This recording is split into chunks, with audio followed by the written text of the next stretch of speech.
Z 係5寸人臉機，配32度 T 控，呢個就係我哋所有梯控配件，加埋人臉機，再加個電源就搞掂啦。我哋而家示範下點樣接線。首先我哋插好呢條電源先，之後我哋將梯控嘅連接線插落去。我哋呢個梯控係用450連接咗450線號，我哋嘅主機度俾個450接口。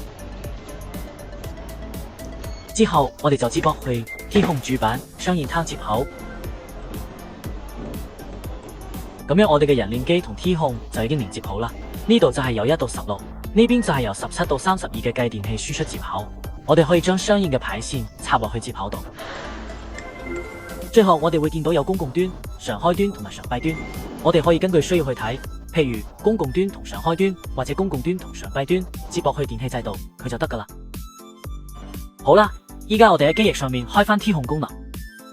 首先喺高級寫呢度冇高級之後，我哋把 T 控打開之後，我哋再到用戶管理裏邊有個修改用戶，我再把我呢個修改成 R 提供嘅權限。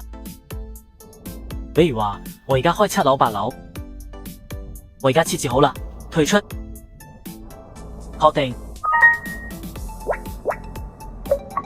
而家我好，我就能開7樓8樓。好。